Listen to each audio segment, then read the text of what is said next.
I hear something in the background. Yeah, right as soon as I go live, fucking shit starts playing music. Mute that tab. Are we rolling? Yeah, we're here. All we're right. live from Pontoon Beach, Illinois. Why is it when AJ's not here, we always start like that? Like, what the fuck's going on? It's Are we because live? you guys won't let me play some lead-in music. That's all I want to do, and I get vetoed every freaking week. I don't. I didn't hear anybody veto you this week. That's So. because I stopped asking. But You've we're hurt my not feelings allowed enough. to play like copyright shit. No, and we can YouTube just play doesn't like some- it. We can just play some royalty, like like. It's just beatbox. Yeah, you can just do it yourself. What are you talking about? All right, beer of the week. I guess I got it, so I should talk about it, huh? Yeah. I mean, nobody else can pronounce it, so I don't know how to pronounce it either, but I'm going to call it Uinta. I'm gonna go with Unita. Ooh, that's not going to be right because there's not an I in between the N and the T. Uinta. Uinta. Baba Black Lager. Salt Lake City, Utah. Water organic. Oh, it's organic. It's USD or certified organic. There's nothing on this bottle about it, so I'm just going to drink it. Tastes like coffee. Man, I just can't win with you guys. That was really good. It tastes like coffee. I haven't tried. Oh, here we That go. was really good. You need. Well, how do you pronounce that again? We just went over this. I said again. That's why I said again. Uinta. Uinta. Baba. Baba Black Lager. I get it. Look at that. That's All right. There's some Pilsner in the fridge you might like. I don't know. That's not bad. All right. I can do that. 2 out of 3 ain't bad. Jimbro I'll just bring Bud Light next week, Jimbro. there you go. I'll just There you go. fucking- Really? You don't like it that much? No, I'll just We've go had into worse. I don't know. I'll just go into Corral Liquors and just can I have a 6-pack of Bud All right, Light, we're gonna please? change it up. We're gonna do liquor of the week from now on. I'm We'll cool be with fucking that, for hammered sure. by the first 30 minutes of the show. I mean, we pretty well down a pint of Crown Apple anyway. Yep. So. Fueled by I didn't bring it today. Sorry, Oh. guys. what? That's what Today. fuels our Oh, hold- podcast. Well, he said he was just handing you a bunch of random stuff, so. Remember, it's the I got 6 beers. Crown Apple Studios. We renamed it. It's no longer the Information Assault I'm Studios. gonna check out and see. No, I'm good. It's already in a koozie. Yeah, it's already koozied. Okay, that's fine. It's a Bud Select. Yeah, I can do that. There you go. There you go. All right, Jimmy's got a Bud Select. We got Uinta. I like how you pass a cold Bud Select and a koozie out of your backpack. Yeah, no, this is the greatest. Hey, you don't like the beer? Here. This backpack has a freaking shout out to Ozark Trail. It's insulated, so I can carry my notebook and my beers. That's fabulous. That's just funny how Yeah. that. Oh, you don't like that beer? Try this one. It's already in the koozie for it cold. I think I would make a pretty good drug dealer if I like drugs. Yeah. Hey, put your phone on silent, bro. Was that mine? It's episode 41. Hey, what but the hey, it's hell? important because Derek Paris liked our tweet. Hey, attaboy DP. Appreciate the love. Yes. So yeah, the tweet of the week went out to Kurt Schilling, Scott Van Pelt, Sergio Garcia, and Brad Thompson. So if any of you guys jump on here, come on. I think Brad's still live right now on Oh, the fast lane, but Is he? he can catch it once he I'm gets. sure he's Yeah. checking his Twitter every once in a while. Yeah, he probably mentioned us already. So Yeah. Speaking of Sergio, you want to talk about the Masters? yeah, I Yes. do. What a great weekend, by the way. So that guy that lost his or his mom's doing cancer, how did he do? Jason Day, he made the cut, but he was pretty far back. Told you. I thought I called the win, but whatever. Yeah, he didn't quite get there. He really was pretty much irrelevant most of the week. He was never really close enough to make the cut, and then kind of hung towards the bottom of the cut line. You know what's funny? I had a video game a while back, and it was a Sergio Garcia golf game, and I almost picked him to win it because of that. That's the only golfer I could think of aside from Tiger Woods and that other guy. Your knowledge of golf is outstanding. Well, that and I mean, if this was 1999, then yeah, John Daly would have been another one. yeah, I would've- again, if it was 99. All right, you haven't watched golf in a couple. since years. Tiger was relevant, like the man, whatever. Yeah, so Sergio, his first ever major. Yeah, Sunday was electric. There was a couple guys shooting up the leaderboard. They were a little far out of it. They needed the leaders to come back. But the final pairing, Justin Rose and Sergio, kind of took over. Justin Rose actually started a little slower. And Sergio had a good start and jumped up 3 early. And then Rose birdied, I believe, 6, 7, and 8. And then he came back, and they were tied. And then it'd go. Rose would hit a good one. Sergio had a couple Sergio moments on the back nine. Tried to get and we away. thought he was going to lose it. And so, yeah, they came down 18. Justin Rose flops a beauty about 6 feet from the hole. And then Sergio comes up. You're thinking, here we go. Sergio's going to blow this. No, he puts it about 4 feet from the hole. And they both ended up going into the next one. And then I believe they both missed one putt. And You tweeted one putt that Sergio for the win, and he fucking doofed it. Oh yeah, he missed. well, that was the 4-footer pretty much, or 5-footer, whatever it was. He missed that, but Clutch. it was because Rose had already missed one as well. Right. And so Sergio went ahead and went back to 18 and did it again, and Sergio did a lot better the second time around. I'm sure Sergio got that good old feeling like, hey, I'm about to win this motherfucker, and every limb went numb, and he just like pop, like fuck. He tried real hard to really screw up on 13. I'm trying to remember this here. He bogeyed a couple starting off the front nine, and then he saves par on 13 after having to take a drop. Somehow saved 5 there. 14 was a birdie, 15 an eagle, and then came roaring back. And then lucky for him, or I guess lucky, whatever, Justin Rose hits his tee shot into the woods on the sudden death hole. So that's not good. Wasn't a good start. Sergio puts his right down the middle, and he can 2-putt to win, and he just 1-putts it. Yeah, it looked like it was going to roll out too, but he snuck it in. The guys that finished second and tied for fourth, they were actually Charles Schwartzel and Matt Kuchar were having a huge day. Matt Kuchar tied for fourth. He hole in one, 16, so that was pretty awesome. And I think it was either 14 or 16, but it was a pretty awesome shot. And that was actually one of the holes where they came back and they both put it within like 3 feet whenever we really thought it was starting to get intense, that they were both right there. It was good. It was a hell of 4 days. I had to watch it at work on Thursday, and then Friday, Saturday, and Sunday I was off. So how good are you guys at golf? The worst person I know. My little sister is actually worse at golf than I am, but it's close. She can give me a run. Yeah. Average to below average. Average? Like I don't know what an average, like with my friends I play, I'm like not as good as them, but I'm not terrible. How many birdies and or pars do you get per 18? If I'm playing by myself, none. I've had one legitimate birdie in my life.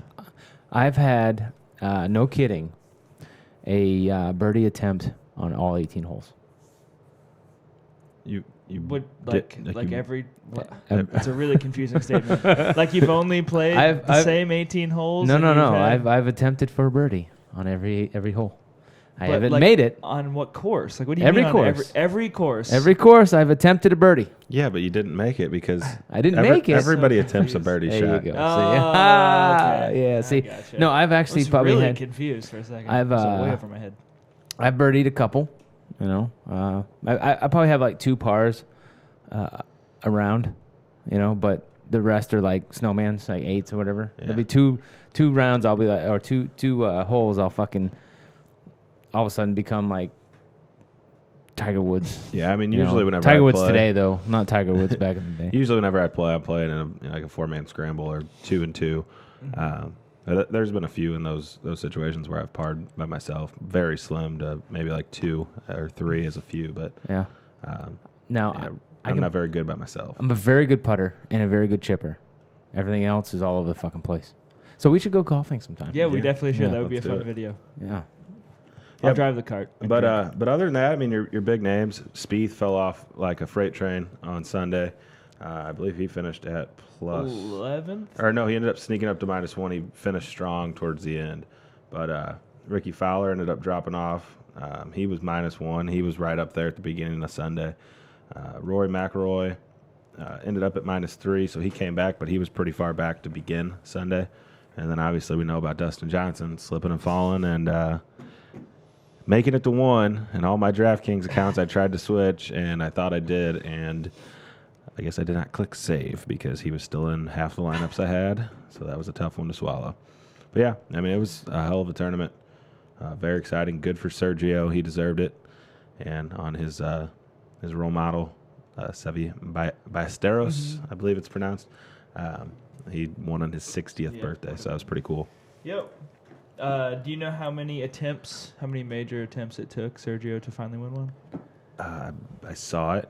73. Yeah, I was going to say it was a lot. I saw the 73rd number. Try. Yeah. Since 99, I think, is when he broke onto the tour. Mm-hmm. So that year he got second to Tiger in the PGA Championship, and everyone thought he was the next best thing. I mean, he's obviously still he's number 12 in the FedEx Power Rankings. I mean, he's a good golfer. He always is right around there, and then it's just like he implodes. That's why I tweeted out on the 14th hole, I did Sergio after one of those bad shots. I'm like, here it goes again, because he's always been towards the top of the leaderboard on a Sunday, and he falls flat on his face. But glad to see he finally put one through and got the dub. And Justin Rose, you'll be having one coming your way here soon. So I did say Justin Rose was one of the guys that you'll be watching, so that's somewhat I can take. But other than that, how'd Lefty do, Phil? He was way back. Yeah. Phil ended up at +2. He was pretty far back early. And then Is he still looking fat? Like his shirt's too small? I actually didn't see any video of him. Looks like he just needs to buy a bigger shirt. That's all. Yeah.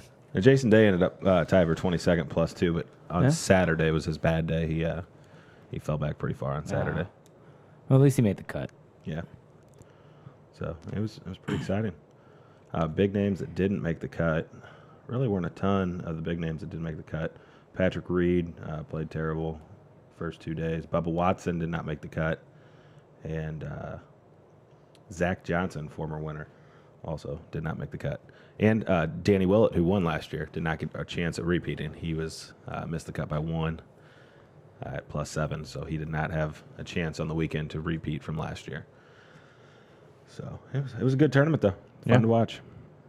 Kev, I have no idea what you're saying. Yeah, and then I realized no one's watching this right now, so let's just talk. That's about what I was just gonna ask you, how many people are watching? I can't see. I only see the you ticker want over this there. Video. You want this bigger? Yeah. I gotcha. And I'm signaling not talking, but I forget that we're actually on camera, so that it is. Yeah, I was like, Kevin wants something to be bigger, and don't we all? Yeah, of course, There we Kev. go. Hey, one person watching. All right. So What's up, Steve? So after done with the Masters, want to roll into these playoffs that are coming up. Yeah, let's talk very vaguely about the NHL playoffs. NHL playoffs. Yeah, we should have called Paddock and had him man. called in. Playoff hockey is probably one of the most exciting playoffs that there are. So that's when I get on board, once the playoffs start. Well, it starts tomorrow, so All right. good for you. Yeah.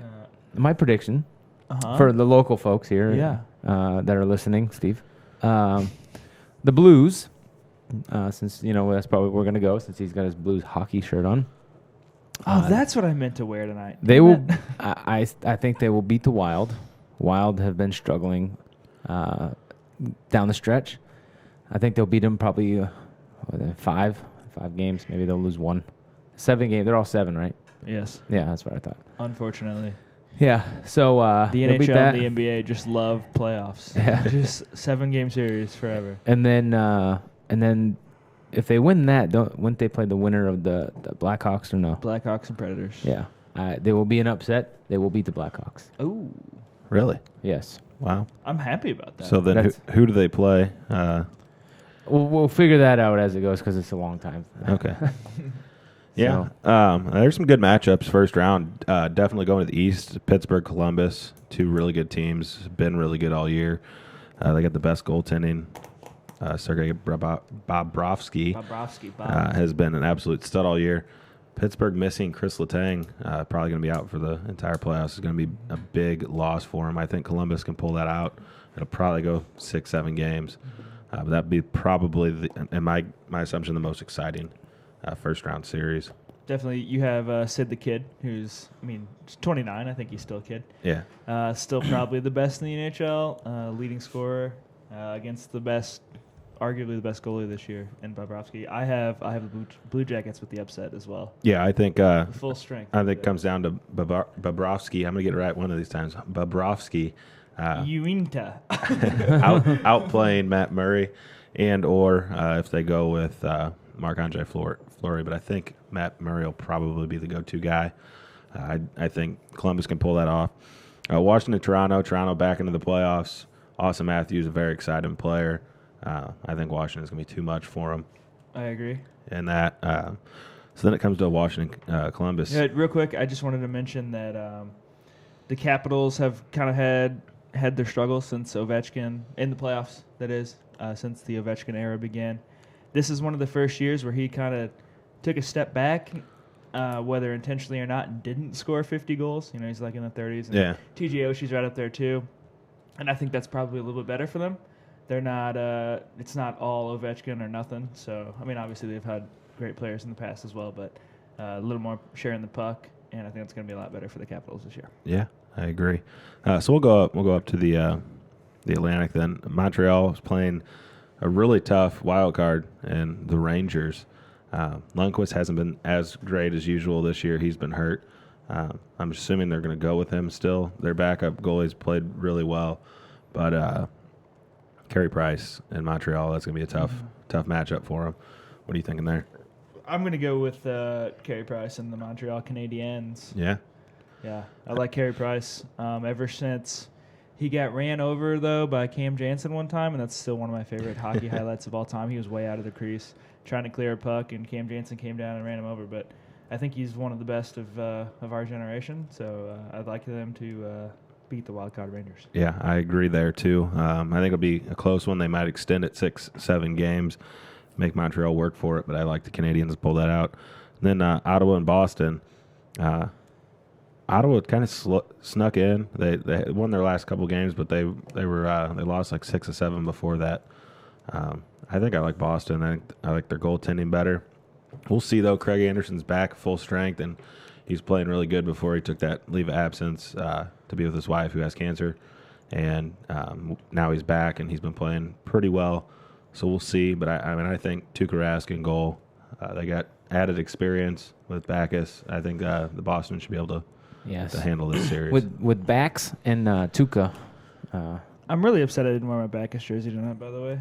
But that's neither here nor there. I actually need to go and get a Backus Boston jersey just to wear it for you guys. I would actually support that. I think Boston's been hot too. Yeah. This is probably the series that I know the least about, but I do believe Boston was hot to end of the season. Yeah, and as long as Brad Marchand can not hit guys in the nuts with the stick for the cup check, we'll see he's been playing really good too when he's on the ice. So I think Boston can pull this one off.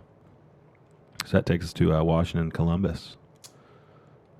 I think it's going to be a good one, but I think the Capitals are just too much. Yeah. President's Trophy winner this year, I think they get past the second round this year. I agree. I think they finally break through. I think Columbus is going to be beat up from that Pittsburgh series. The Capitals with an easier first round against the Maple Leafs. I think that helps them. Are they the 1 seed? Caps? Yeah. Number 1 overall. Yeah. So, This is their like all chips all in year. Like if they don't do it now, that's it. Yeah, and they have a lot of players. Well, 3 players on their team, I believe, who are saying they're going to go to the Olympics regardless next year. Yeah. So this is really like the year. Yeah. You're going to play half of next year without 3 of your best players because they're going to be suspended for going to the Olympics or whatever. So Montreal, Boston.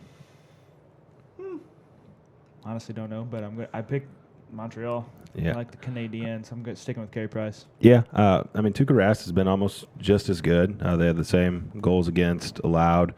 Rask is a little bit further behind in save percentage at .915 compared to Price's .923. But I think that long series against the Rangers, and I think Boston takes pretty quick work of Ottawa. I think that's going to come into play.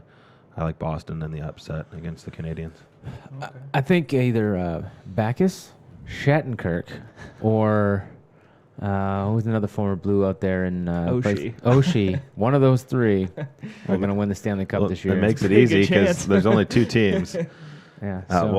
As my predictions with Boston and Washington, I have one of them being in the Stanley Cup at least. So I will take David Bax. David Bax is going to play the Blues in the finals. That'd be exciting. You heard it here first. So he's got Boston. So Boston, St. Louis. Since he picked Boston, we'll follow advance Boston ahead of Montreal since he thinks that they're going to win. I think Washington beats Boston. Okay, I have Washington over Montreal. So then we're Washington. Washington playing for Lord Stanley's Cup. They're gonna choke. Oh, for sure. So going over to the Western Conference, then first matchup we'll start Anaheim and Calgary. Brian Elliott, I think, will be in goal for the majority of the Moose. time. I'll definitely be rooting for the Moose. Yeah. Oh yeah, he's another one that could. I mean, There's all these former just for the out Blues' there. sake, if they go far, I wouldn't mind Anaheim being knocked out, but I don't think it's going to happen. I think John Gibson is going to be playing well. He's got a really good, actually pretty good 2.22 goals allowed against, and then a save percentage of .924 throughout the year. That's the best in both categories in the Western Conference. I think they should be able to take care of Calgary in 5 probably. Yeah, bring out the Bash Brothers jerseys. Let's go Ducks. Yeah. And then Edmonton. Jose Canseco or Mark McGuire. No. Wrong. Shit. Right state, but. Yeah. And then we have Edmonton, San Jose. San Jose's been there. They got the experience. Edmonton hadn't been in the playoffs in a long time, but they got the electricity of Connor McDavid out there. I don't know.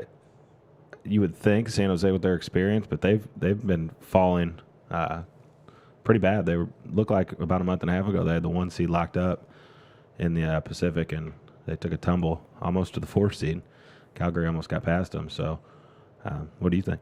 I like the Oilers. You do? I'm on the Oilers train this year. I really like Connor McDavid. He's electric. He's the fastest person on the ice. He does things like at full speed with the puck that people can't even do without the puck. So I really like Connor McDavid, and I have him at least getting past the Sharks. Yeah, I'm okay with that. I think that I think San Jose, the way they kind of took a tumble towards the end of the year, maybe that fact that they hadn't been all the way to the Stanley Cup and forever, it's starting that long season, starting to come back to them, and they're getting a little worn out. They got a lot of old guys on that roster.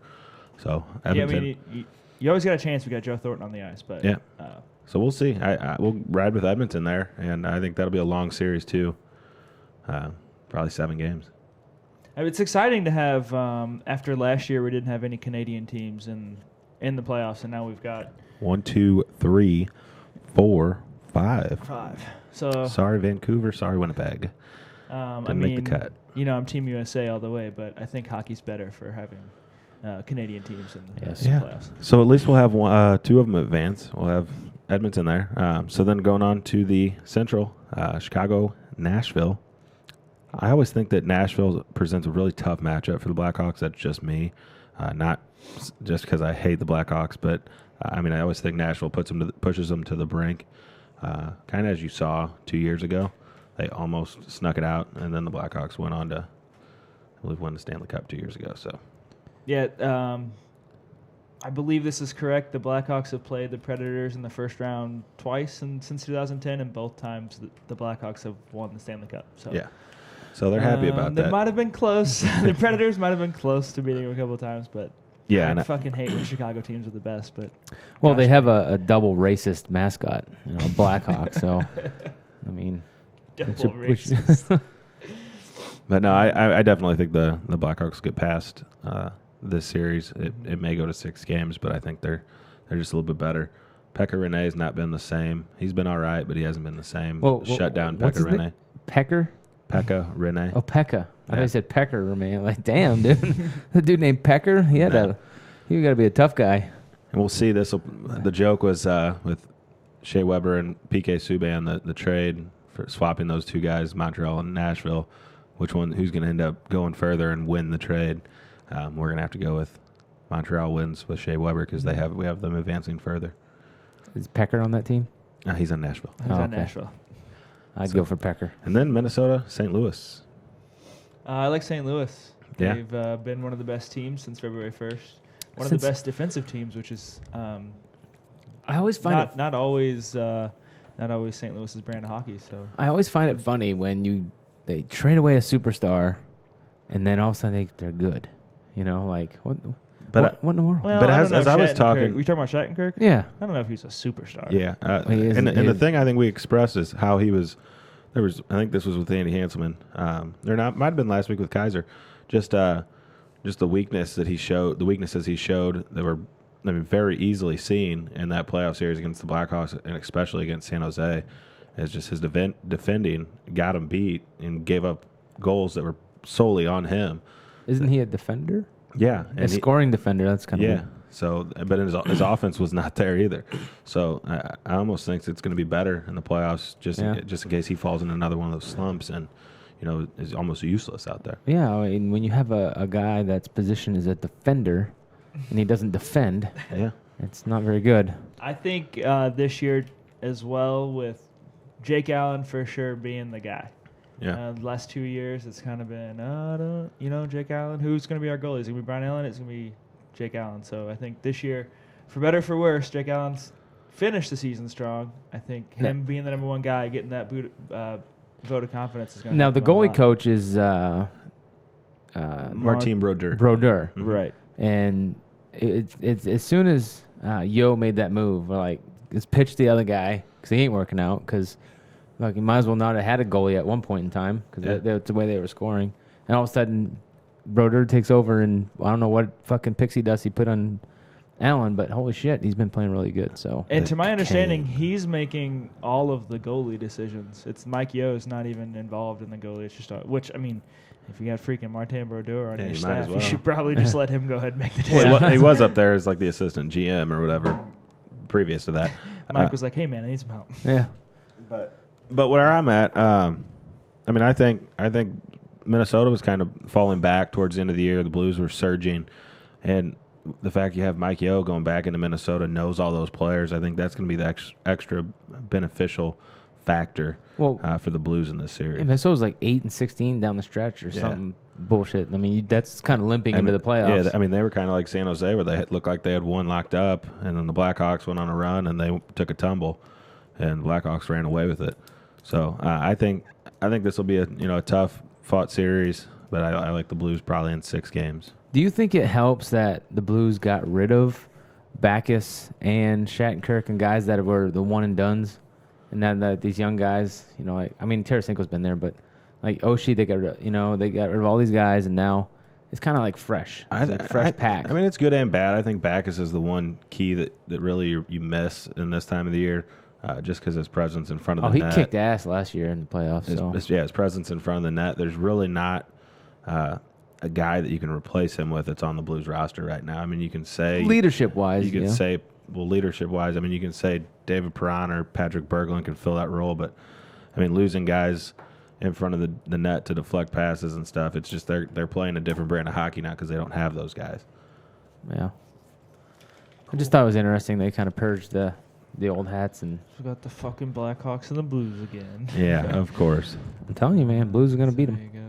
So Kevin's on the Blues. I like the Blackhawks in this series. I think they're just a little too good. The Blues have shown improvement, but I think their youth will probably show. They're going to be going in with a lot of young guys on this roster, especially with, is Stastny going to be healthy yet? I hope so, but if not, I mean, you're looking at playing guys like Ivan Barbashev getting serious minutes, Zach Sanford possibly. There's just a lot of young guys. Hopefully Sobotka comes back in and, he might be able to get some big minutes, but I mean, still, I don't even know if he's going to be ready to play because he's been here for, 1 game, 2 games already. So. Yeah, and then you look over at the Blackhawks bench, and you've got Patrick Kane, you've got Duncan Keith, you've got Jonathan Taves, all these guys who have been Brent there. Seabrook, yeah. Brent Seabrook, the guys who have been there and done that 3 other times since 2010. So it's hard to bet against them. Yeah, I like the Blackhawks, especially in a 7-game series. But the rivalry part of it that kind of throws all that shit out the window. Yeah, it doesn't. Crawford hasn't been great. I mean, he had a 2.55 goals against. Allen was 2.42, but it's a lot different since since Brodeur came in. It's a lot lower. He's actually more up towards like the 2.17, 2.20 range, and then they're basically the same on save percentage. So, it'll be a good series. I just don't think the Blues at the end will have enough to get there. So I agree, especially in 7. Yeah, I mean, it's hard to beat the Blackhawks 4 times. Yeah, what? You a fiddler over there? Yeah, sorry, I was trying to get that off. I couldn't. I've been thinking about a dip for about 30 minutes. Yeah. So don't worry about it. So then we go Blackhawks Ducks. Blackhawks Ducks. Blackhawks Ducks. If they were the Mighty Ducks, I would pick them. And if you remember, I believe 2 years ago, this was the Western Conference Final, I believe, and the Ducks had them on the ropes and blew it, and the Blackhawks went on to win the Stanley Cup that year. Once they took the Mighty out, though, they're not mighty anymore. I mean, I like the Ducks. I think they actually finish them off this time and get to the Stanley Cup. Jake, I have the Blackhawks written down, but I mean, I flipped a coin. It's both number 1 seeds. So Wait, you said Blackhawks? Yeah. How about this though? Yeah. I have the Blackhawks. You got the Cleveland Indians last year, right? yeah, Charlie Sheen movie. And you got this is Charlie Sheen's brother, right? Sheen was in the Ducks, wasn't he? yeah, It wasn't Emilio Estevez. yeah. That's who it is. The coach. Yeah. So they were both in it. I don't No, remember. Charlie wasn't. Emilio was. Emilio Estevez. Yeah. So you got his brother. So Emilio Estevez, who isn't a train wreck, Yeah. will prevail. Then I'll switch and go with the Ducks. I'll go with Charlie Sheen's brother. Gordon Bombay. Yeah, ever Yes. since they got rid of Coach Bombay, the Ducks haven't been the same. Sorry, I literally had to Google that. I couldn't think of it. So we're going with Gordon Bombay as being Yes. the final Let's go with push. that. Yes. He shows up at Game 6, and I mean, because you look at both their characters. You look at Charlie Sheen in, as the Wild Thing. He's a train wreck. But Gordon Bombay he's the Rock, right? So the Ducks, man, all the way. Quack, All quack, right. quack. so that brings us to the I Cap. don't understand what analogy you just made, but I like it. That brings us to the Capitals and the Ducks then in the Stanley Cup playoff championship, Stanley Cup Finals. Well, Well, I have the Capitals written down because I really want to see the Caps win one. Yeah, might be their year. it's Disney, man. The Ducks. This is the fucking They gotta win. You can't, If we recall, though, Vaughn did not will the Indians to win, so I'm going to go with the Capitals. That's as well. why Emilio Estevez is the better brother. If he can finish it off, yeah, it might be the case. But since it's 2-1, you got the double racist Blackhawks. So the devil. we have the Capitals. Capitals? Yeah, Oh yeah, that's right. Fuck me. we had remember your switch put Anaheim Yes, over the that's top. right. That's right. So yeah, we're gonna go with the Washington Capitals in the Stanley Cup Finals over the Anaheim Ducks. So should be a good playoff. I'm excited. I'm not as excited. Every game's on either NBC Sports, NBC, right?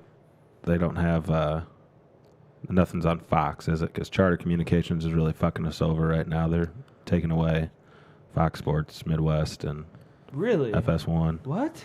Yeah. They can't come to an agreement, so we're not going to have that. We're going to be switching cable providers here soon. Oh, well, then I I'm have glad I DirecTV. got rid of Come on over. Charter. I was like all upset. I've been bummed out because I got rid of Charter, so I can't, can't watch the Cardinal games because you can't. I mean, you technically can stream a live game, but I don't have that kind of internet capacity. So Yeah, even worse, which is going to upset me even more. FX is going if they can't come to agreement. I realize how much I watch FX because if you're off during the day and I just sit at home and watch How I Met Your Mother, 2.5 Men, and I think Mike and Molly for like 5 hours straight, and then there's a movie on after that. yeah, and I kinda FX is leave it. always good for a good movie. Yeah, and I was watching was it White House Down or whatever today. So that's just tough. Fucking AJ. Oh, no, AJ's watching. He said turn the lights on. He said, "Hey, for sure, turn the lights." Hey, AJ, thanks for listening. But it was light when we got This in is here. I got it. this is Green Tuesday. We try to save as much energy as we can. So we turn the lights off, but it's AJ's power bill. So Steve's going with the PlayStation View. A lot of people are all about the PlayStation View. Yeah, Yeah, it's a good deal apparently. I do have a PS4, so that helps. I was able to. It's quite a bit brighter in here. I was able to. I felt like I got a deal with DirecTV. I was paying $150, and I was like, "This sucks," so I canceled. But you got to follow through with the cancel because the doofus that you cancel with will offer you some bullshit, discount. They'll give you HBO. Like, fuck you. And you actually cancel, and then some chick from Minnesota will call you saying, "I can do shit that other people can't." Yeah. And I was like, okay. And I brought it all the way down to like fucking $40 or whatever. Brought it down to $110, but it's like a year. She gave me an NFL ticket for free. She gave me the max NFL ticket, so you get all the bullshit for free next year. And the movie channels for, however long. And I told her, I was like, you realize I'm going to cancel in a year. She's like, that's okay. We'll do this again. I was like, fucking A. All right. Next year, you get up for 35. Yeah. Lights are on, AJ. Yeah. So PlayStation View, though, another buddy of mine was ranting and raving about it, how good it was. So I'll have to look into it. yeah, I have a PlayStation 3. Does that work? I don't know. Oh, Not sure. So, yep, that's where we are with NHL. Other than that, I'm just So excited for it to start. Let's get it here. It's still Yeah, I'm hockey excited season. that it'll be on NBC, so I get to I don't get to see the NBA sports. I've got the little antenna. I've actually got antenna TV, so I get NBC. That's exciting. Yeah. So for the best analogy ever, it's NHL season until it's not. So we'll roll with that until it can be MLB season. okay. Ooh, there's dogs barking. There's dogs. These mics pick up Roll- everything. rolling Yeah, into it's really rolling into the MLB. MLB. All right. So here's what's funny. Fuck, the Cardinals are losing again, by the way. Yeah, of That's course. funny. Yeah, speaking of the Cardinals, so the big thing with Yadier Molina getting the ball magically stuck to his chest protector, and everybody thought it was funny, this, that, and the other, until they're like, what is that on his uniform? It's pine tar. And I commented, I was like, I remember the strange goo that all St. Louis fans were pissed off about on John Lester's glove in the World Series in Game 1 because it was cold. And now a ball is stuck to Yadier's chest protector. And then, I don't know. That was Brandon Paddock. Yeah, I was arguing like, hey, I don't know what everybody's all mad about. I'm like, I'm not mad about it. I don't care. But the foreign substance rule, yeah, it's for pitchers. But catchers have been doing the dirty work for pitchers for a long time. They put it here or there. I've even, I can't remember who was describing it on the MLB channel, but they were like, yeah, the catcher will put it all over the place, and the pitcher needs more pine tar. He'll fucking rub the ball up, throw it out there. So it's a rule that needs to go because, for me, everybody's doing it, so just get rid of the rule.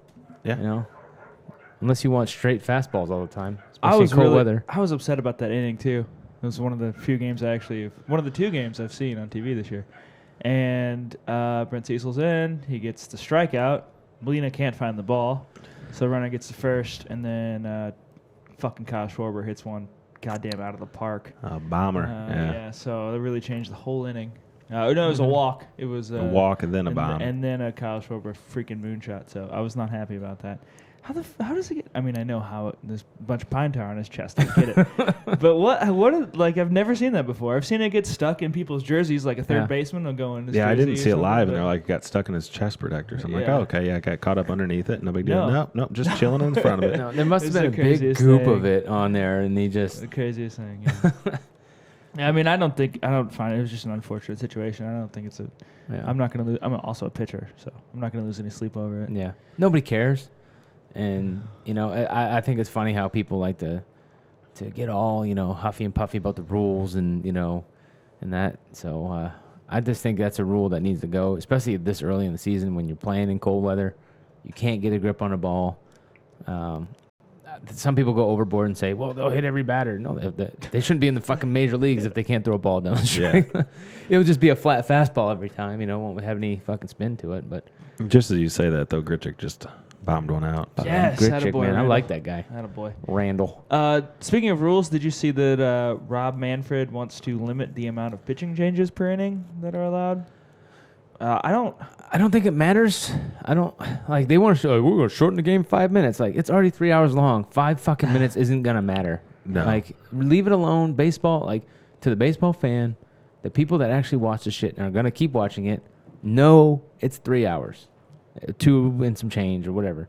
Know it's a long fucking game. So shortening it 5 minutes, Right. not gonna fucking matter. An NFL game is 3 hours long. Yeah. An NBA game is probably a little shorter, but everything's fucking 3 hours. If I long. go in to watch a sporting event, whether I go to the game or watch it on TV, I'm invested in that time, however long it takes. I like it when they go into overtime because I get more. it's free. Yeah, You're only paid for the first 9 innings. If Now I there's- get extra. Yeah, innings. if there's extra innings, I'm like, fuck yeah. The only bad part about it is that you can't get any more beer.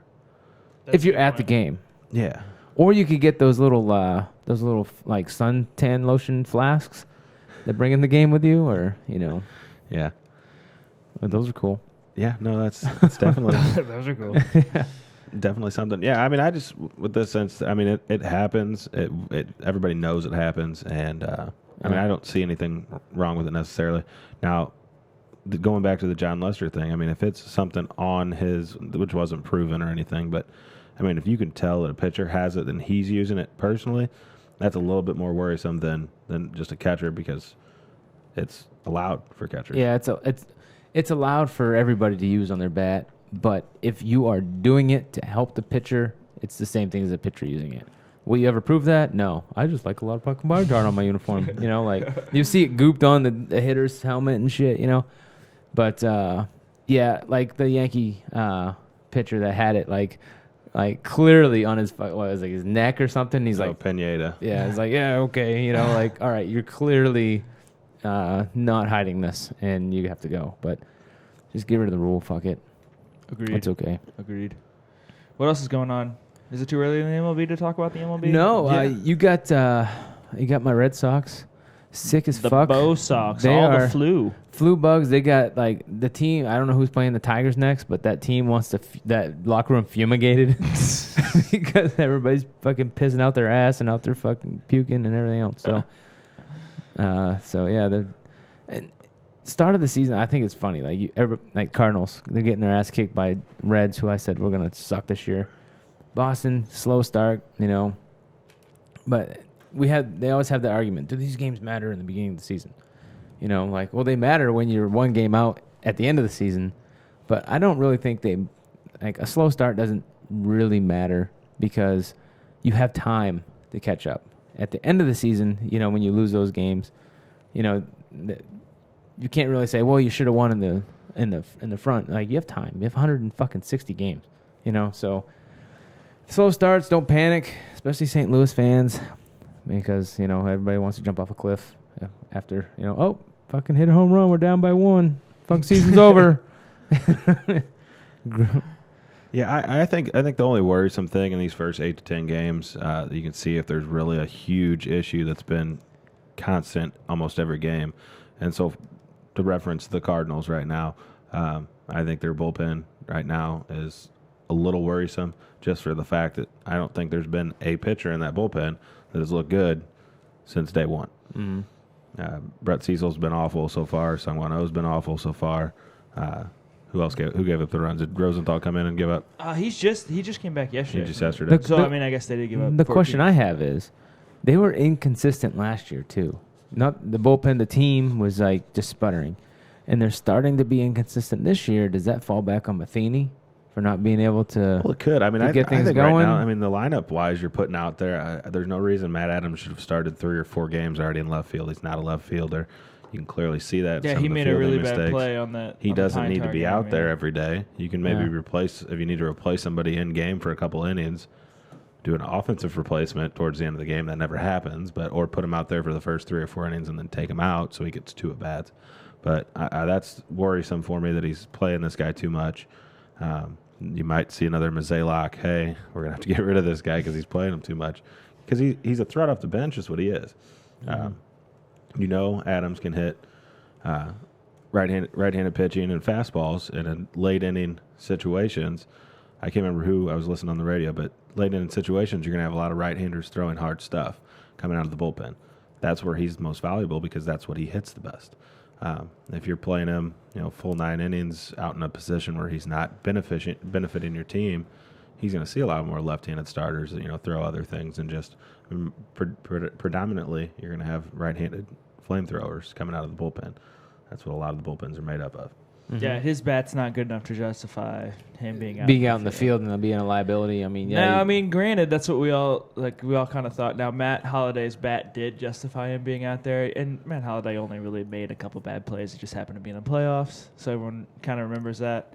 By no means am I calling Matt Adams Matt Holliday, but I mean, I'm on the same boat, but I'm just saying maybe there's a chance where he can at least be competent out there, but now's not the time. This would be one of those moves where almost like a Shaq Kirk move, like for the GM to say, "Fuck, trade his ass. Let's get this distraction of who's gonna play and all this shuffle. Just get him out. Just get something for him, and then then almost like Moneyball when Yeah. he wouldn't play the guys he wanted to, so he just traded them away. Yeah, and another issue there. I mean, you got a guy like Jose Martinez who can play a good left field, who has started off decently hot in the chances he's gotten. I remember the first 2 days he got 2 at-bats and was on base both times. He's an asset on the bases. He's fast. He can field the ball in left. Why not give that guy a couple shots out there while Piscotty was out a couple days instead of trying to put somebody out there that can't field a damn fly ball? So Yeah, what are the odds of what happened to Piscotty, too? Yeah. That's fucking That was terrible. awesome. Scott Sterling. That was awful. Yeah. That was kind of comical, actually. it's pretty Whoever funny, put but- the Scott Sterling video to it is fucking genius, man. The internet's great. God bless the internet. Yeah. But I mean, other than that, I mean, there's not really issues. I mean, clearly, I think you can see a trend here with the we talk about bad teams.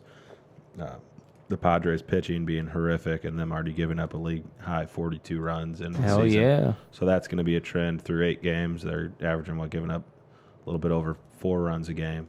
So that's going to be an issue. Will Myers throughout the did hit for season. the cycle. Yeah, the so, other night. but their hitting's there right now. So they do have young guys like Manuel Margot and Hunter Renfroe have looked all right, and Will Myers has obviously been hitting well. But that's a team that's 4-4, so it's better than they expected if you're giving up 42 runs, in 8 games. But that'll wind up tailing off. The hitting will go away a little bit, and they're going to continue to give up runs like that. That's an issue. Just slow starts, but, I mean, Toronto, they haven't hit. They're only – but the funny thing is Toronto's only posted 20 runs in 6 games. Baltimore leading the division. Toronto 1-5. Baltimore leading the division, only scored 20 runs, and they're 4-1. So – just all comes down to pitching, and there's only a 9-run difference in those, and one of them's 4 games under 500 already. The other one's leading division 3 games over 500. But other than that, Minnesota Twins pitching has been excellent so far, only giving up 15 runs through 7 games. That's about 4 runs better than anybody else in the league right now. So Seattle's off to a tough start, and I think they're 2-5. 2-6. 2-6. Yeah. Yeah, how about giving up Just 7 give runs them 7 in in the the bottom of the 9th ninth. inning? Yeah, that one was a tough one. And That one hurts. their issue, we talked about it last year whenever we said Steve Cishek was going into the year as their closer. They didn't do a ton to improve that bullpen either. So Seattle, as good as that hitting wants to be, you got to find guys that can save you your 7, 8, 9 innings. And if you're throwing out random Joes out there, it's not going to work out, especially in a ballpark like that. So, Yeah. Oh, well, I'm just glad that MLB is going. I know. I feel happy. Like, I'm yeah, happy. it's Still spring NHL is in the season, air. though. You walk outside and the birds are chirping. It is, but it's nice to turn on the TV, and by turn on the TV, I mean go to work at the gym where there's TVs on, and you can see Quick Pitch on. Man, I Yeah. love that show. Oh yeah. And whatever that lady's name is, that very nice blonde lady who hosts that show. Oh yeah. Who Yeah. hosts Quick Pitch? late at night, it's, yeah. You know what I'm talking about. Yeah. I'll Let's talk about your boy in the UFC real quick. You want to talk about Yeah, or shift to Anthony UFC? Rumble Johnson. I went ahead and rented the fights at my buddy's house on Saturday. I recommended he rented them, and we'll give him money, and he decided to save the funds. I said, all right, that works for me. We'll buy food. So we got to see the fights. Decently exciting. The Heidi Watney. Yeah, Heidi Ah, Watney. I knew yes. that. Yes. Decent card. It ended bad though. Very poorly ending to the last 2 fights. We'll start with Weidman Musasi. Is it Doug Miragliotta or Greg Miragliotta, the big white guy, the ref? But so the new rule came into play where if you only have one hand on the ground, they can throw knees and all that type of stuff. But if you have both hands on the ground, then they cannot. And so Weidman has his hands on the ground. I believe it was the 3rd round, and Musasi goes to knee him. Kind of picks him up. Well, the first one, his left hand was clearly off. And the second one, they were both on the ground as he began the knee, but he kind of lifted him up, and the left hand came off the ground again as he made contact.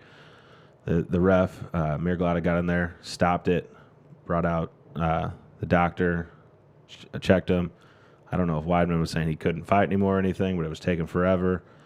They don't have video reviewing in New York, so that's another issue why they don't like to fight in New York. Yeah, New York sucks. So that'll probably be a while before they get back to there.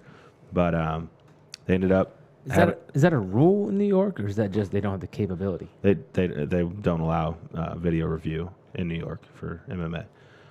So That's weird. they couldn't go back to that. And basically, if you stop a fight and it turns out to be a legal hit, fight's over, technical knockout due to the stoppage of the fight. And that's what it came out to be. Mousasi's announced as the winner.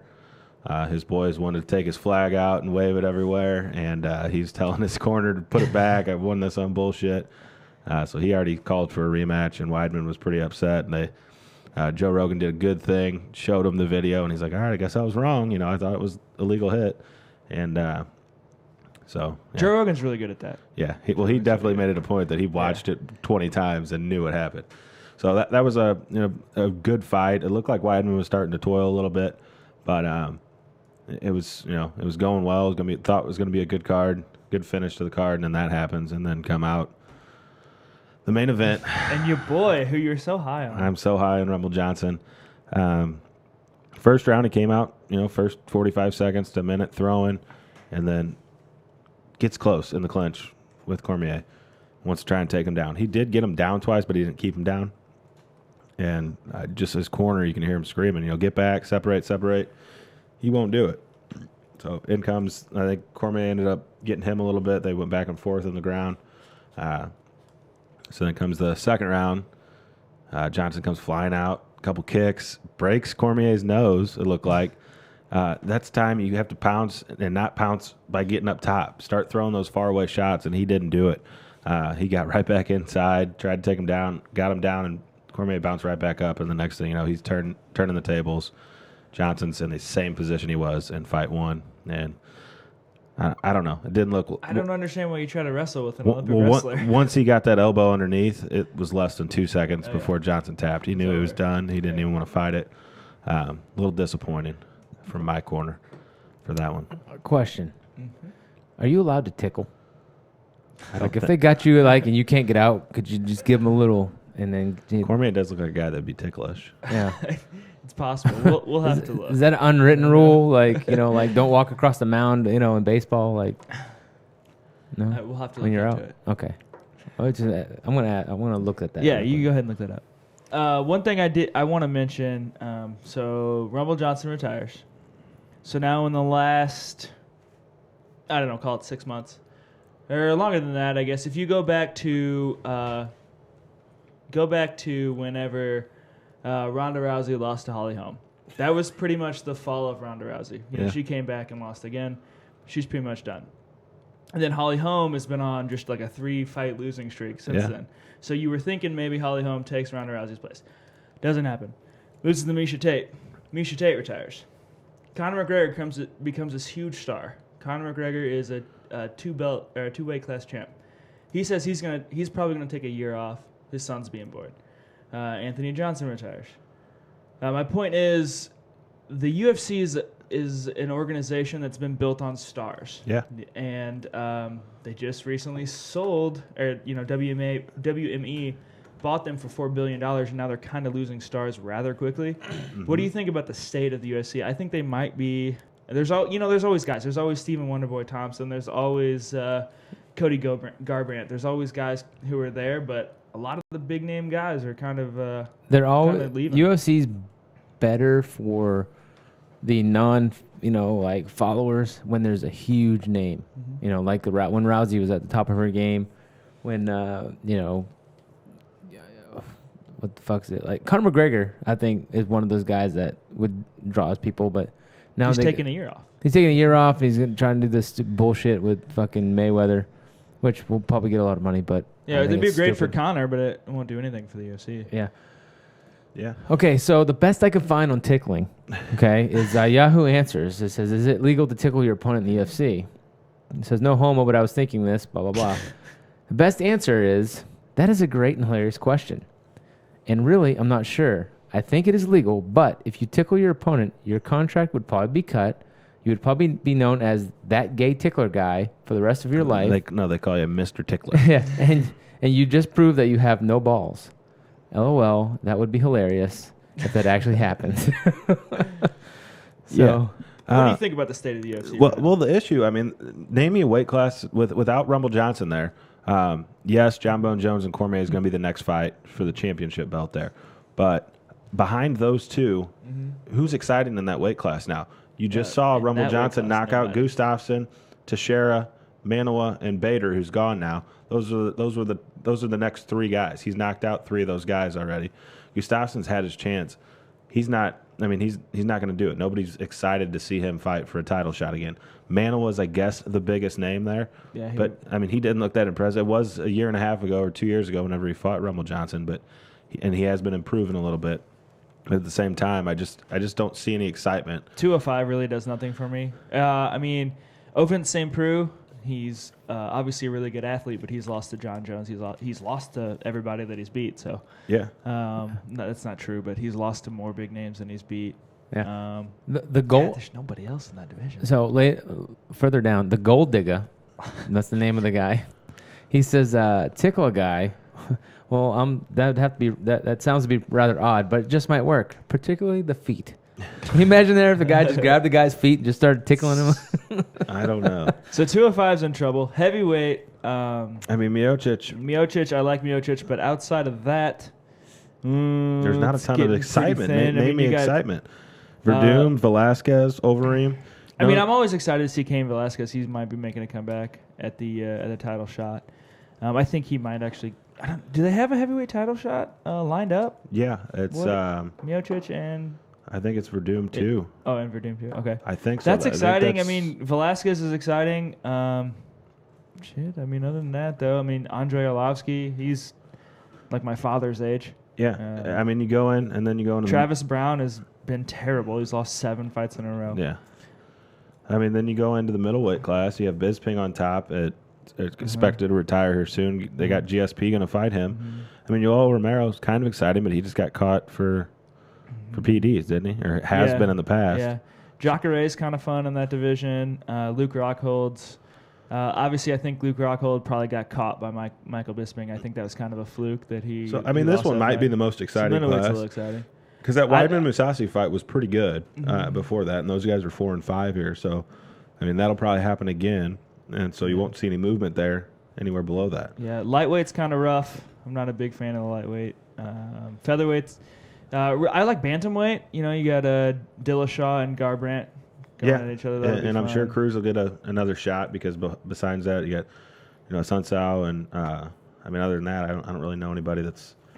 Maybe Jad Dotson stepping up in weight class. I think that's what needs to happen. I think Dotson. But I think he's got to beat a couple of these guys first. I think what Dotson needs to do. I think they just need to make a money fight and have Dotson versus Dominic Cruz. Dominic Cruz is the only person to beat Dotson. Yeah. So, and that was at 35. Dotson's never lost at 25. So. No, he lost. Or did I say that Demetrius backwards? Johnson. I He said it lost to. backwards. He lost to Johnson twice. Oh, I'm sorry. Yeah, I'm sorry. Yeah. You're right. I meant Demetrius Johnson needs to come up and fight. Yeah. That's what I meant. Dotson lost to Yes. and so Mighty Mouse probably the biggest star, the best pound for pound fighter right now.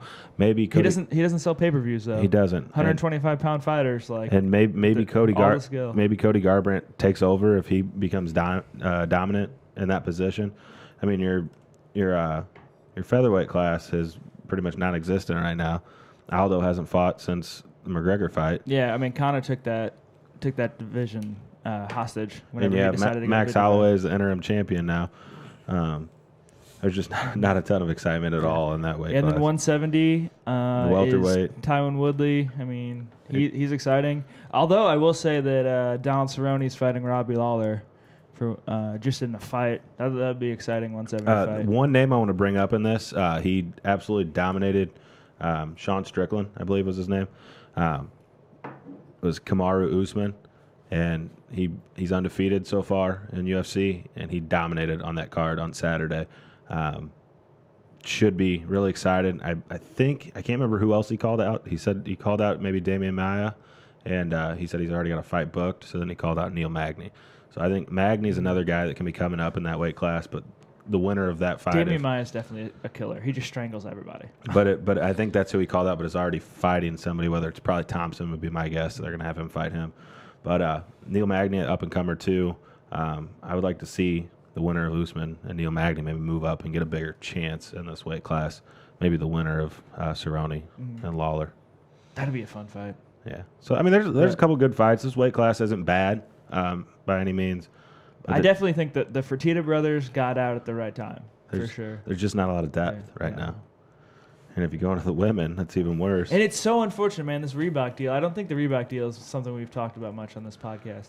Yeah. Where you had before fighters could get any sponsorships they want, wear them on their shorts, and make $60,000, $70,000, $80,000 just from sponsorships. And, I mean, just say fuck whatever the UFC is going to pay you. Like, the UFC is going to pay you 10 to show up, 10 to win, or whatever, if you're a good fighter. Now they have to wear the Reebok kits. And you've got people like Ronda was also allowed to be sponsored by Monster. Donald Cerrone is sponsored by Monster and Budweiser. I think John Jones is sponsored by Monster, stuff like that. So the best they can do is whenever they win or after the fight, get their can in there and start drinking it. Right. But now you have everybody sponsored by Reebok. Everybody has to wear these stupid Reebok kits. And they make, I think Reebok pays everybody like $3,000 a fight. You're going out there, you're putting your brain on the line, you're getting smashed in the face. And you're making $3,000 to show up, plus 10 from the UFC, and 10 if you win, and maybe an extra 10 if you get fight of the night. Yeah. So I think just the UFC's in a weird place right now. I'm sure they'll be fine. Like they'll throw out some super fights. They'll make like the big show. Like they'll bring up Brock Lesnar and bring the big show in or something, and like they'll have some super heavyweight fight or something to make some money. But it's a little upsetting for like more of an MMA fan. There's definitely some good fights out there coming up though. Yeah. And did Shevchenko get a shot at Nunes yet? Did that already happen? I don't think Amanda Nunes has fought since she beat Ronda. So we need to see that fight. I think that's something that can at least boost the women, because I know that Holly Holm and whatever that chick's other name was, that was a clunker. Yeah. Jermaine Durandame. Yeah. Holly Holm, how about a fall from grace? She beats Ronda. She's on top of the world. Then she loses to Holly. She loses to Shevchenko. She loses to Durandame. And now she's scheduled to be on a fight night. So 4 fights ago, she was on top of the world, beaten an unbeaten person who everyone thought was unstoppable. And now she's headlining a fight night card. Yeah. So how's that Cyborg chick? Is she still doing good? She's doing good. She's getting. I think she's going to get a chance at the 145 class. She has a lot of weight cutting issues, man. She is a big muscular girl. She walks around like 170 pounds, and she just can't. She's got the coolest name in MMA. Yeah. Both sides. Yeah. So. Yep. So, it's unfortunate for her. My one MMA knowledge: Dana White went to high school. He went to high school in Herman, Maine. Herman, Maine. There you go. See? Why haven't we been tweeting him all this time? I know, we right? look for Maine celebrities. Yeah, come on now. We got stuck at fucking Stephen King. By the way, have you seen the new It trailer? Yes. I have. Yes. Pretty excited about it. The original one is probably what 90% of the world is why they're afraid of clowns. This is going to duplicate that. It looks pretty badass. I'm pretty excited about it. And by the way, UFC 211, it's not Verdum. It is Dos Santos. Okay. Miocic. So that's made Junior there. Dos Santos. And then they have UFC 212 already out as Josie Aldo against Max Holloway for the belt. Okay, cool. So it's going to be like it's going to be the actual unified belt. Yeah. Because they took it from Connor. Yeah. Okay, cool. So I'm cool with that. Interim champions Max Holloway, even though they have Aldo listed as 1. So that should be interesting. They probably just did that by alphabetical order. Because they're both interim champs. Everybody gets a belt in the UFC. I'm really confused by the fight night. I think it's Cub Swanson against a guy named Lobov, but they have a chick as the picture. So I think we have a girl fighting Lobov. So. This could get weird. Yeah. Hey, look, it's 2017, however she identifies. Yeah, I guess. I wanted to give a shout out. I'm not going to name this person, but I follow on Facebook strictly for Facebook entertainment value. It's a female, and she's super, like, painfully, like, quote-unquote progressive and whatnot. And she posted on Facebook the other night that she thinks that gender reveal parties are transphobic. I know, right? I don't even know what that means. Yeah. Because, like, whenever you reveal, quote-unquote, gender reveal, you're actually just revealing the biological sex of the baby, but you're implying that it's going to be a boy by gender. Like, you're assigning a gender to the baby without giving the baby a you're right. chance to That's choose. terrible. That you know I what? looked at that and I was just like, this is why I follow you, so I can make fun of you later on. Not many things get like piss me off. That shit makes my blood boil. Like It hurts. Yes, it's like, oh yeah, I don't even get it. It doesn't really make me angry. It just like the fact that that's what you have to worry about. Like, you're a Like fucking idiot. Like, don't you have to go to work tomorrow? Like, shouldn't Yeah. you like be like getting lunch ready for tomorrow? Like anything else, anything other than that. Yeah, stop that bullshit. You know, You're like, not gonna change the world by posting something like that on Facebook. right? Exactly. Like, I'm not. You know, if you want to go through transgender shit and all that other I don't care, but don't try to start changing shit that's real. You know, into this fantasy. Like, you know, like I just. To be fair, I think gender reveal parties are kind of stupid. We already have enough. We have a diaper party and we have a baby shower. We have all this stuff. Do we need to have another party for your kid? He's not even born yet. I kind of. They got big, you know. Like when the first one I saw, I was like, "That's fucking genius," and then they started getting creative, and now they're just. I mean, how creative can you get? You know, like a baseball player hits a baseball and poof, it's pink. You know, like, oh, look at you, congratulations. So it's cool for the family, but as far as the viral part of it, it's kind of getting old. But whatever. But yeah, but to do that, gender, whatever, fucking trans, whatever. They're transphobic, man. Shut the fuck up. Stop with that bullshit. Worry about other things. It's such a new thing too. Like, especially, like, no offense, you're a little older than us. There was no fucking transphobia, no transgenders when you were growing up. There's no transgender you people. made fun of them, and it was okay. Like, there was transvestites. Yeah. Like, that was just a dude who dressed like a girl and there was had sex for money. Like, yes, it was. I don't know. I'm sure they existed. I can't say it was okay to make fun of them, but you did make fun of them, and you know, just because it was weird back then. And you call him a faggot too. Like, it'd be like, hey, you're just being a faggot, man. Like, yeah, and most would be like, yeah, I am. Yeah, you know? I am. And they'd be proud of it. Yeah, like, geez, relax. It's just fucking words. Right. You know, I just bugs me. Yeah. Bugs me. That's way off topic though. That's fine. Let's go Blues. LGBTQ. Also, again, wanted to get into this one topic if I can find it here in the NFL where they're having in Vegas an arm wrestling competition for I believe for charity. Yeah, the NFL needs to shut the fuck up because like what was it? Tony Romo had his fantasy football thing canceled because it violated the NFL's gambling rules or whatever. And now that they've like, hey, we're gonna put a team in Vegas, you know, how about you could relax on, especially in arm wrestling? Like, who gives a fuck if you're in Vegas and you're gambling on arm wrestling?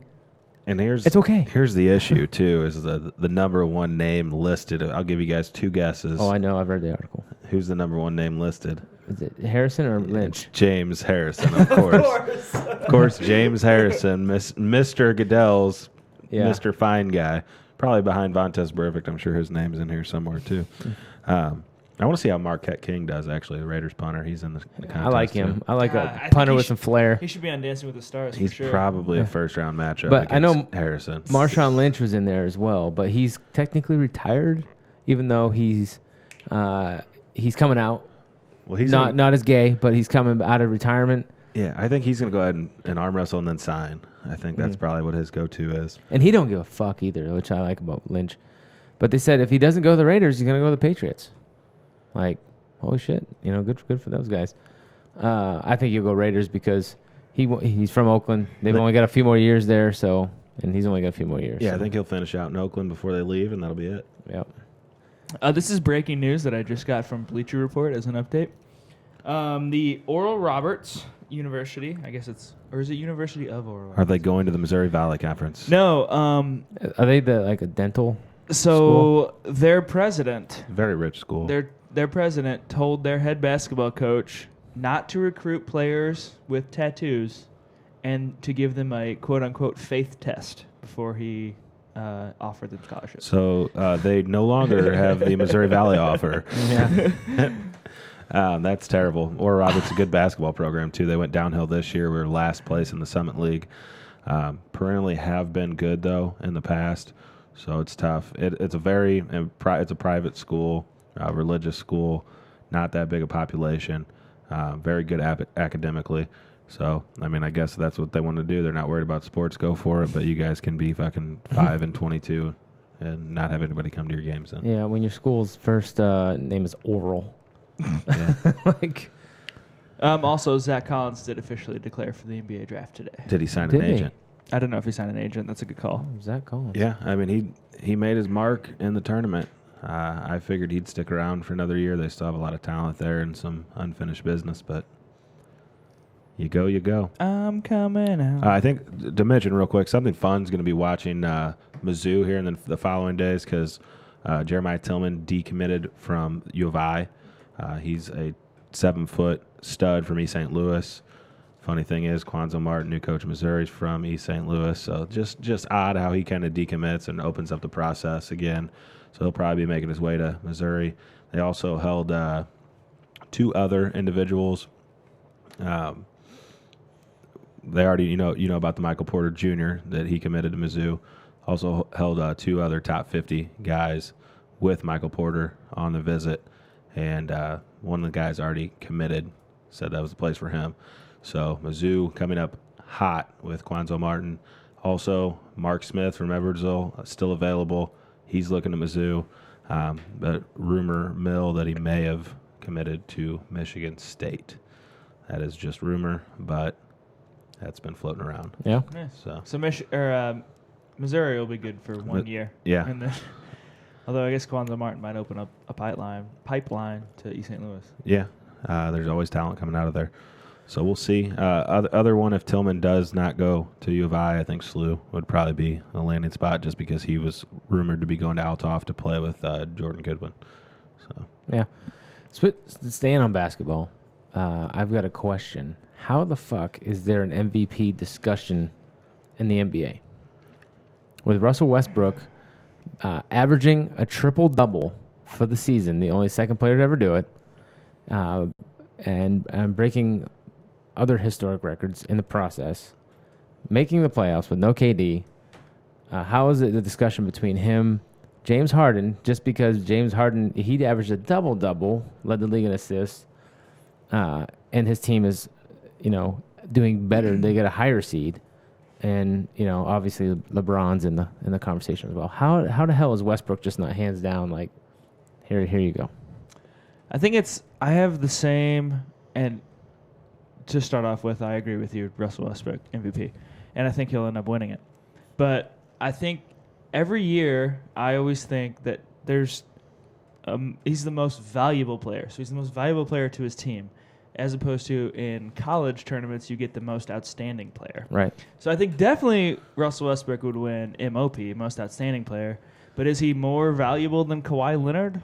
I don't know. Is he more valuable than James Harden? I just don't like the term most valuable player. I always disagree with it. It seems with Kawhi Leonard, they bench those guys all the time, and Spurs still win by 30. So if you're talking about MVPs, then no, Kawhi Leonard's not in the mix there. But Oklahoma City would not be a playoff team, wouldn't be anywhere close without Russ Westbrook. You see that some games, if he's on the bench for a couple, which he's usually never on the bench, or if he happens to miss it, they're not very good without him. They're actually really bad. So technically, yeah, I mean, they're a 6 seed or a 5 seed right now. So valuable-wise, they wouldn't be anywhere near the playoffs with them. So whether the difference with James Harden, would Houston be a 6 or a 7 or an 8 seed, they'd probably still be in the playoffs without him. But they're that much better, as in by far a top 3 team in the West. But Westbrook, I think he fits the most valuable too. It's just the surrounding cast around him is just not very good. And not only that, if you think just most valuable to the NBA, who's been the talk of the NBA pretty much the whole season? Yeah. Ben Westbrook and his triple-doubles and his averaging triple-doubles It's and his pretty chase ridiculous. for that. It would be like a travesty if he didn't win. Yeah. This And is literally the most historic season of all time. And then his last game. They were down, he scored 15 points in the last couple minutes, hits a fucking almost a half-court shot to win it by 1, scores 50 points, with the triple-double, and knocks the team out of the playoffs. Like dude's fucking on fire. Yeah, and just to rewind a little bit, it does say that, Michael Porter Jr. did comment on Jeremiah Tillman's post saying, "Truly honored and grateful for the continued support from U of I. Thank you for granting me my release to reopen my recruitment." Michael Porter comments, "Mizzou boy." And then also... Did he like that comment, though? I'm sure he did. And then also noting report Mizzou in the lead for Jeremiah Tillman and Mark Smith. So rumor he might be committed to Michigan State. It looks like he possibly may be going to Mizzou with Jeremiah Tillman. That would be three top 100 guys, possibly. I believe they're both 4 stars. And then your number 1 player in the nation. And Blake Harris was the name of the guy that committed on the visit. He said his quote was actually really cool. He said, "I've never been to a campus and felt more loved in my life." He was walking down. He said, "I couldn't go with 10 steps without somebody knowing my name and telling me to come here." They planned that whole thing. And then they were like, he's going to be walking here. Well, they did. And then there was fraternity houses. I believe it was the Phi Delta house. Had all 3 of their names and their numbers and Mizzou signs hanging from the building as all 3 of them walked by. Mizzou. Yeah. So is it the Fab Five all over again? Except it for might the be. 3, They're out there recruiting. This kid's only a 3-star point guard, but he's a pretty good point guard. So I'm going to be looking at Mizzou to. Sorry, everybody better who was there now better get out because you're not going to be playing any. So I like it. Anybody got anything else? Force in the SEC. I got nothing. I'm very happy with what we pulled together here tonight. And huge love. If Mizzou gets Mark Smith, Kyle Perry, they haven't. He was visiting, I believe. It might be tomorrow, actually. Mark Smith visiting Kentucky, or either Kyle Perry was coming here, one of the two. But if Mizzou can win a recruiting battle over Kentucky, big things happen there. Yeah. That's watch out then. In that case, it's not going to happen every time, but for a guy from the Metro East, it might happen once. Just scanning the headlines real quick. Nothing much here. I know Matty Ice threw Kyle Shanahan under the bus about the Super Bowl, saying he wasn't allowed to audible certain Super Bowl plays. That was kind of a little. Well, he's gone now, so that's okay. Yep. Yeah.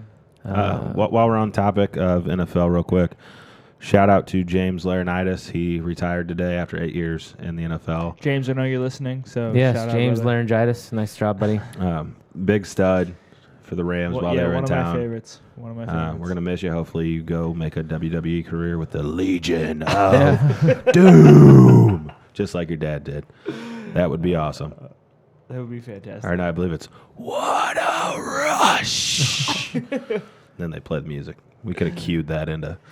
Yeah, you got to give me a little more heads You can't. up. The thing is you pipe it in, and we're the only ones that can hear it, so it doesn't really work. Okay, very we good. would have enjoyed it. So coming up, we've got in 2 weeks the NFL draft. I can't believe it's been a year since I went to the draft. So maybe we can get Big Baby on over in Germany. Wake him up. Get a little. We may have to do like a Friday night session then. Or It'd be something like a 3 a.m. fucking. Or we'd have to get Steve up too, so he could listen. Yeah. He'll already be up. I'll be like, you guys haven't come on yet. Come on. Yeah. Yeah, maybe we can get him on with maybe a quick mock draft, or at least a top 10 maybe, or something. Talk about it a little bit. We got 2 weeks to figure that out. So we'll start thinking about, getting our own mock draft or whatever going. Yeah, the news with so we'll probably be, in the next couple of weeks, be more focused towards that. Maybe have a little bit of MLB talk and brush up on the NBA and NHL playoffs. So, Jake, where can they find us at? They can find us on Twitter at FUT Bleachers or FUTB Bleachers. You can. You already found us here on YouTube, so go ahead and subscribe to us. We are at 27 subscribers, and you guys laugh every time I tell you, but I'm out here working hard to get us. Yes, we need 100 subscribers to get our own custom URL, because then I can just tell you to find us at youtube.com/FUTB. Yes. Until then, you got to follow some long, unreasonable, impossible to memorize URL. So go ahead and hit subscribe if you're listening to us. If you like us, tell your friends, tell your mama. And Kurt Schilling, SVP. You guys, Sergio Garcia, Brad Thompson, and Brad Thompson. Give us a retweet. Just get us out there so we can get their 27s up to 100. That's all I need, and then I'll stop talking Yes. about it. We're only 73 short, guys. Come on. Let's do this. We have 448 likes or something like that on Facebook, and we have 27 people who transplanted over to YouTube. So let's pick it up, guys. Well, it's I think it's real early in. Well, man, we got all them Syrians on our Facebook account, so and they're angry at us. they're having a hard time right now. Yeah, we might So lose. they all may those not have guys. internet access right now. So We're about sorry, to lose them. guys. They're like, "Fuck you! You just bombed us." Yeah, No, we're on your side though. yeah. We're trying to help you guys. You don't Unless gassed anymore. unless you're on the government. I don't know. It's tricky over there. Yeah. But anyways, once you guys get your internet back up, subscribe on YouTube. So, but that's it, man. You guys got anything else? Oh, see you guys next week. We're out.